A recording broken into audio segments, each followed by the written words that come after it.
Donc, bonsoir encore, bienvenue. Notre mercredi soir sur Zoom, l'Église du Jubilé, on est en train de regarder et cette semaine, nous sommes en train on a quitté le livre de Genèse. C'était long, je te dis, on a voyagé à travers ça pendant des semaines et des semaines. Mais maintenant, on est rendu dans le livre d'Exode, le deuxième livre de la Bible. Et qu'est-ce qui se passe ici? Et encore, ça nous parle. On est en train d'encore toujours parler des origines. Et ici, c'est l'origine d'Israël. Donc, la Bible commence avec l'origine de l'univers, l'origine des hommes, des femmes, c'est toute la nature. Donc, et éventuellement, on arrive à l'origine d'Israël. Euh, Israël est toujours là. Donc, qu'est-ce que Hmm. Dieu fait est bon. On va lire les premiers 7 versets et je vais demander à Glenn de le lire. Euh, Exode, premier chapitre, verset 1. Premier chapitre 1 à 7. Non, oui, on est dans le premier chapitre d'Exode, le verset 1 à 7. Excellent. Voici les noms des fils d'Israël venus en Égypte avec Jacob et la famille de chacun d'eux.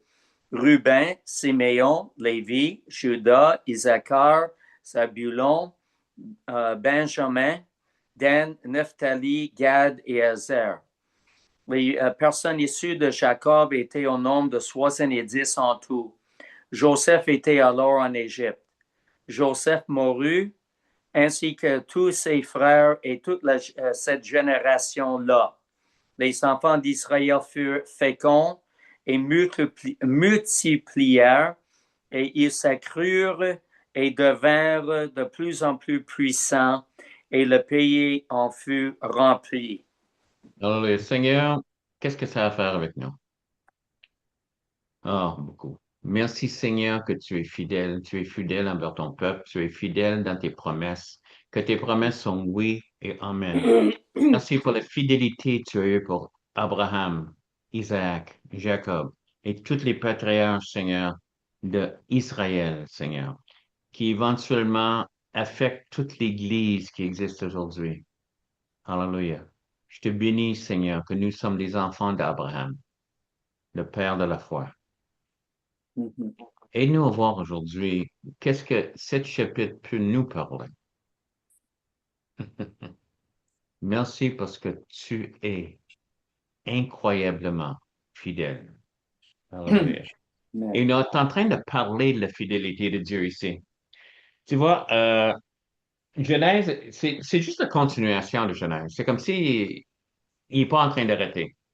L'auteur de le premier 5 livres de la Bible, c'est Moïse. Il est en train d'écrire et le Saint-Esprit lui a révélé qu'est-ce qui s'est arrivé. Et il est en train de juste écrire l'histoire. Donc, comme j'ai dit, il y avait l'histoire de l'univers au complet.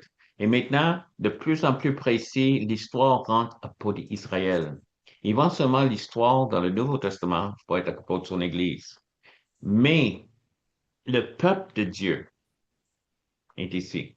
Tu vas voir, ici, il dit euh, les noms des fils d'Israël. Hmm. Donc, c'est un terme qui est utilisé ici. Ici, c'est pour les fils immédiats.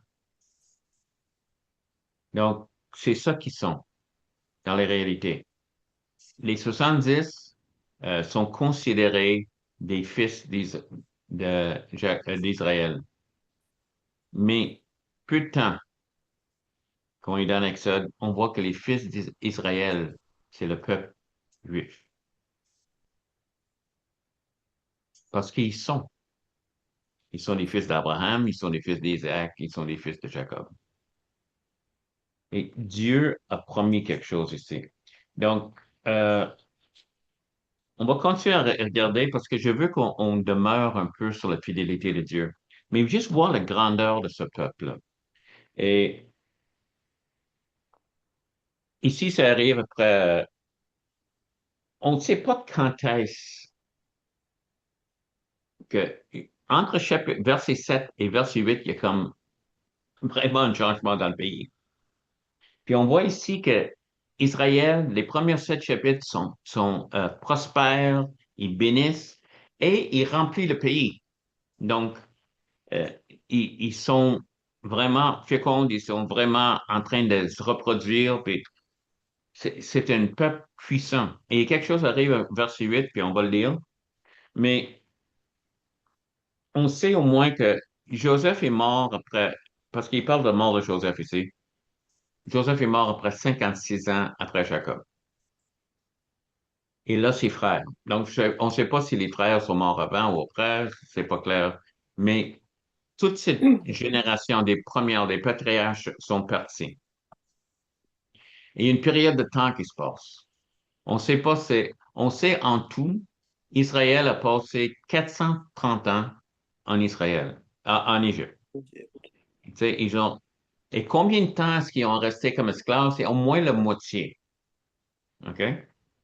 Au moins 200 ans. Mais peut-être un peu plus. On sait que probablement le premier 100 ans,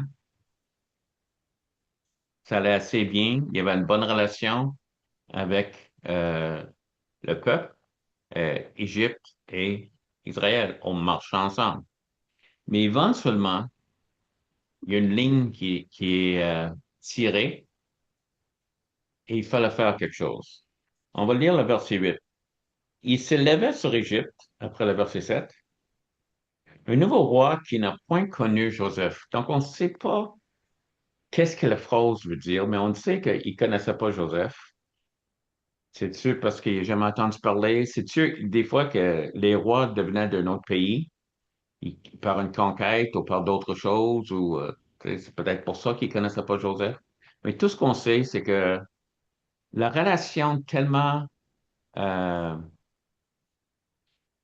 bénissante et la relation intime, presque, on pourrait dire, entre les Égyptiens et les Israélites, et cette amitié qu'il va de la revoir,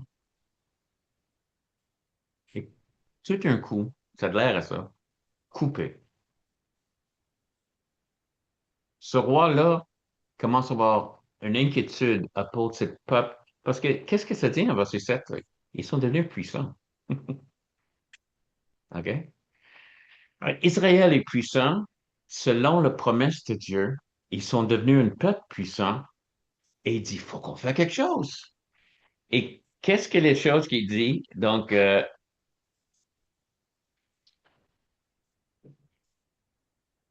il dit à son peuple, voilà les enfants d'Israël qui forment un peuple plus nombreux et plus puissant que nous. Ça va assez bien en Israël. Mhm. Allons, montrons-nous habiles à son égard. Empêchons qu'il ne s'accroisse et que s'il survient une guerre, il ne se rejoigne pas à nos ennemis. Autrement, s'il y a une guerre qui arrive, Mm. j'ai trop peur que les autres vont rejoindre nos ennemis. Ils ne seront pas avec nous. Puis jusqu'ici, ça a l'air d'avoir une bonne relation entre les deux. Donc, cette paranoïa, euh, Linda, peux-tu lire Proverbe 21, verset 1? Proverbe 21, 1. C'est un verset qu'on cite beaucoup, compris pour les pays.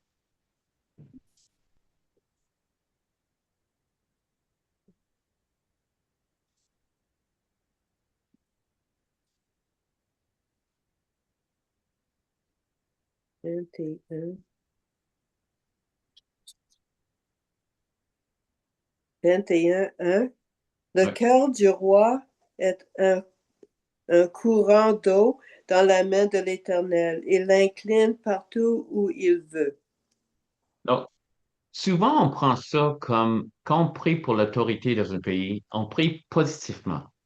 Souvent, on dit, Seigneur, il faut qu'il fasse un bon choix, il faut qu'il, tu sais, s'il y a de injustice, s'il y a d'autres choses. Quand on prie que pour lui, on prie pour elle, et on veut, dans cette sens-ci, le plan de Dieu n'était pas que Israël s'est établi en Égypte. Ils sont en train de prospérer. Ils sont en train d'y aller très bien, très, très bien. Ils prospèrent, sont puissants, toutes ces choses-là. Si Dieu aurait dit, OK, on va retourner vers la terre promise maintenant,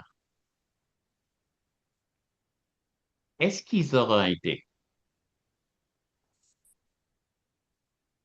Il y a une chose qui est dit durant la Deuxième Guerre mondiale, avant que vraiment les nazis ont commencé à vraiment persécuter les Juifs, mais on voyait la direction dans laquelle ça allait.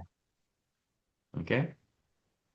Il y avait des personnes qui avertissaient des Juifs, certains Juifs, puis disant, euh, tu sais, tu devrais quitter, tu devrais fuir, tu devrais faire quelque chose. Puis ces Juifs-là disaient, non, non, je suis pas juif, je suis allemand ou je suis français ou je suis. Et leur identification, c'était juste. Et je comprends. Je suis pas certain parce que moi, j'ai grandi dans une religion catholique. Euh, j'aurais pas dit je suis catholique, je suis canadien, je suis québécois. Tu sais, et si c'était juste leur religion, mais qu'est-ce qu'ils ne voyaient pas, c'est que c'était dangereux pour eux. Parce que Mm, dans leur tête, je suis juste un autre citoyen. Mais dans la tête de leur ennemi, mm, tu es quelqu'un qu'il faut conquérir. Et même, tu es une menace. C'est ça qui se passe ici. Probablement, les Juifs avaient des bons cœurs, avaient, tu sais, aucune. Ça va bien, pourquoi on ferait des vagues? Mais quelqu'un ou quelque chose, et je demande des fois si c'est pas Dieu qui a dirigé le cœur du roi dans une autre façon pour qu'il devienne un peu paranoïaque. Mais tout ce qu'on sait, c'est que encore le plan de Dieu ne sont pas nos plans. Avant qu'Israël fallait sortir d'Égypte, il fallait qu'ils veulent sortir d'Égypte. Et si leur sécurité était là, même dans le désert, même pendant qu'ils étaient en train de vivre dans le désert et tout ça, avec toutes les choses des dures, et ça disait à quel point qu'il rendait la vie difficile pour on va le lire tantôt, mais c'était dur, c'était rude, tu mm, sais. Il disait dans le désert pendant qu'il était avec moi, retournons en Égypte. C'était pas si pire que ça. Et ça, c'est après qu'il avait tout perdu. Dieu a promis pour nous une vie, puis une vie abondante. Une vie abondante. La tentation de retourner en Égypte arrive toujours, que ce soit littéralement ici comme des Juifs, ou nous comme chrétiens, de retourner vers l'ancienne vie. Parce que des fois, il y a des vagues, des fois, ça va un peu mal. Mais dans cette place ici, dans cette place qu'on veut trouver une sécurité, nos ennemis sont en train de dire, regarde, montre-nous habiles à leur égard. Trouve une manière de les avoir. Ils nous haïssent.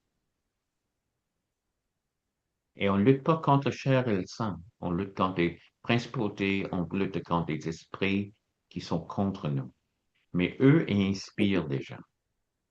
Donc, mm,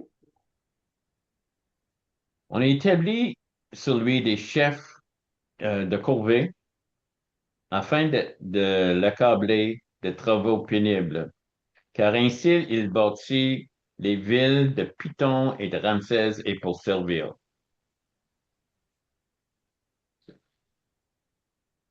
La raison qu'ils ont dit ça, OK, excuse-moi, c'est verset 10. Voici notre plan. Rendons habiles à leur égard, OK? Empêchons-nous de les accroître. Donc, on va rendre la vie difficile, ils vont construire, on va les péter, tout.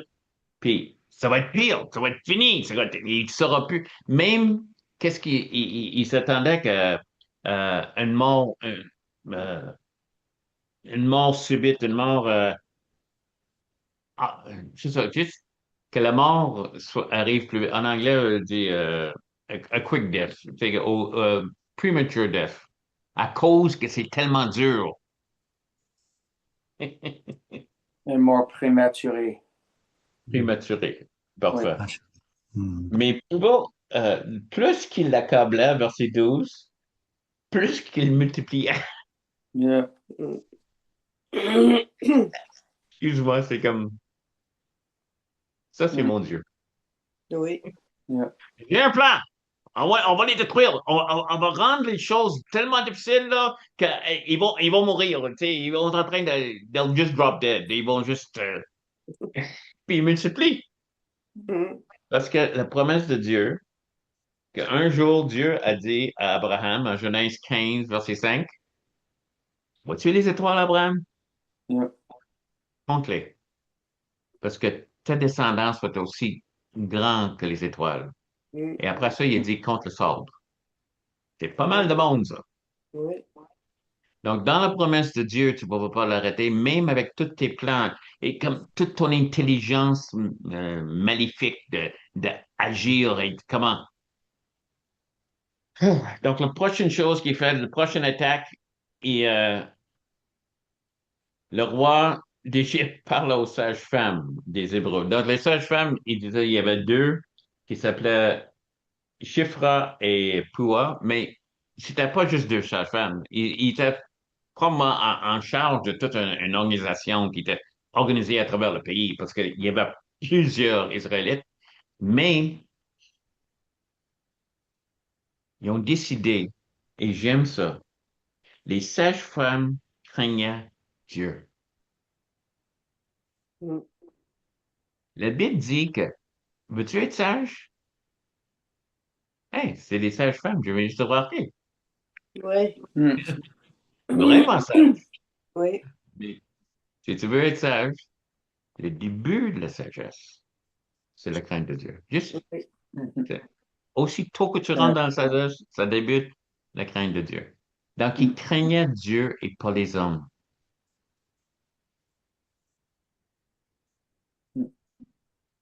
Donc, ils ont refusé. Oh, qu'est-ce que le roi a demandé? Excuse-moi, je saute de plat. Parti. J'arrive toujours à un certain point que je regarde l'heure avancer. Mais en tout cas, qu'est-ce que le roi a dit? C'est que quand tu vois les femmes en train de s'accoucher, si c'est un garçon, tue-le, Mm. avorte-le. Je sais pas si on a déjà entendu ça quelque part. Si c'est une fille, on va le laisser vivre. Mm. Donc, les sages-femmes disent, ils ne font pas. Et là, le roi a dit, il appelle les sages-femmes, il dit, pourquoi avez-vous agi ainsi? Laissez vivre les garçons. Et les sages-femmes ont rendu référent. C'est que les femmes des Hébreux ne sont pas comme les Égyptiens. Elles sont vigoureuses et elles accouchent avant l'arrivée de la sage-femme. Sage-femme. Mm. Ils ont menti. Mm.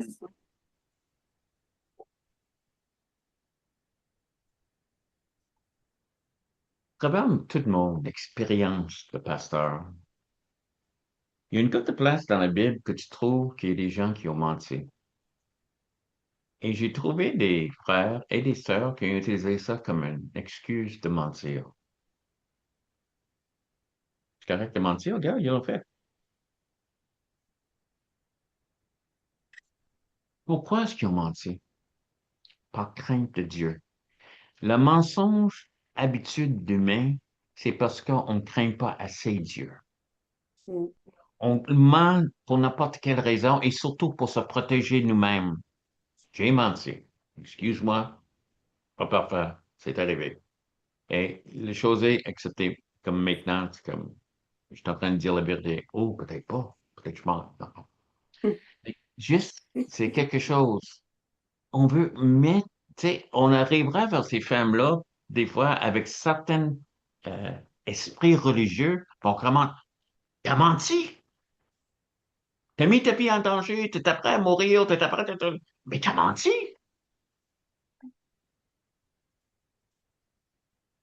Non, celui qui dirige tout, verset 21, il n'était pas dérangé. C'est-à-dire que Dieu a béni ces sages-femmes à cause de leur courage et à cause que lui craignait plus que. Je crois qu'il y a certaines places que le mensonge était utilisé et peut-être ça peut être utilisé encore Mais regarde ton cœur.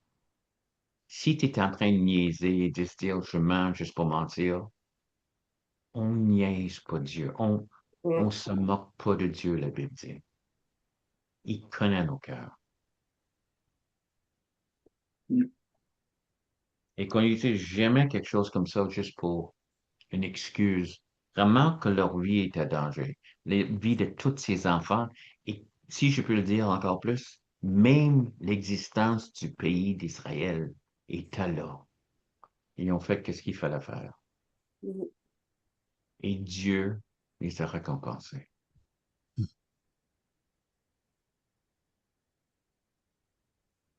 Et le verset 22, c'est le dernier acte de Pharaon dans ce chapitre-là. On va tirer les garçons dans la rivière. Donc, Pharaon a pris une de mes plus grandes vérités, lâche pas la patate. Il lâche pas, OK? Dans tout ça, Dieu règne. Dieu règne. Premièrement, on ne pouvait pas arrêter l'accroissement d'Israël. Ils ont tout fait. Et par le temps qu'ils ont sorti de là, les 70 personnes qui ont rentré originellement sont devenues au-dessus de 2 millions. Il y a du monde qui dit 3 millions, selon les calculs. Mais ils étaient, puis il y avait des enfants, puis il y avait, tu sais, c'est juste Dieu le voulait. Compte les étoiles, Abraham. T'as pas un enfant encore. Ta femme n'est pas accouchée. Je te garantis. Ils ont couvert le pays. C'est incroyable. Il y a du monde qui pense que c'est juste le pays de Goshen. Et l'autre qui dit le pays d'Égypte. C'est correct. Une ou l'autre. C'est assez. C'est beaucoup de monde. Quand Dieu te fait une promesse, il va le garder. Et Israël n'était pas parfait. Et Dieu agissait pour eux, pour les garder. Parce qu'il a fait la promesse. Et ces promesses sont oui et amen. Que ce soit dans la guérison, que ce soit des choses pour ta vie, des choses que tu lis, les promesses dans la Bible, c'est réel. Il va tout faire. Juste ça. Les plans de l'ennemi ne marcheront pas. Leur plan était de détruire Israël. Au lieu de ça, le plus c'était dur, le plus qu'il croissait. Exactement l'opposé était le résultat. Mon Dieu est fidèle et mon Dieu agit pour toi. On va continuer dans cette histoire-là. Puis, on va voir à quel point que Dieu est avec nous, puis avec eux. Parce que Dieu n'a pas changé. Si tu n'as jamais donné ta vie à Jésus, on parle de ça. Parce que Exode, c'est quelque chose. C'est du monde qui s'échappe de l'esclavage, qui s'échappe du monde qui abuse, qui s'échappe de la noirceur. Et c'est montré en Jésus. La raison que Jésus est mort sur la croix, ça fait que toi, tu peux sortir du noirceur et rentrer dans le royaume de lumière. Il est mort pour pardonner toutes vos fautes. Toutes vos fautes. Toutes les fautes que tu connais, et ceux que tu ne te rappelles pas, parce qu'on a fait des fautes. Connaissant qui tu es, il est mort, parce qu'il t'aime, puis il veut te donner la vie éternelle. Si tu reçois et tu acceptes que Christ est mort pour toi sur la croix, tu acceptes ça. Il te promet de te pardonner et de donner la vie éternelle. Et si tu es dans une tempête comme chrétien, Dieu avait sa main sur Israël. Les promesses que Dieu a faites à Israël, il allait les accomplir. On voit sa fidélité, qu'on voit ce qu'il n'est pas dépassé par aucune circonstance. C'est la même chose pour ta vie. Dieu est avec toi. Alléluia. Hmm. Amen. Toute l'information est ici. Mercredi soir, on est sur Zoom. L'adresse Zoom est là. Euh, Dimanche matin, on est sur Zoom, mais aussi on est dans notre personne 4458 M des Bosquets, Saint-Augustin de Desmaures. Encore l'information est là. Si tu as des questions, téléphone-moi par courriel, même par les commentaires en Facebook ou d'autres choses. J'aimerais ça entendre de toi. Et si c'est béni, partage-le sur les médias sociaux que d'autres peuvent entendre. Hmm. Merci de Oui. m'avoir écouté et à la prochaine. On va être ici encore dimanche. À dimanche. À dimanche.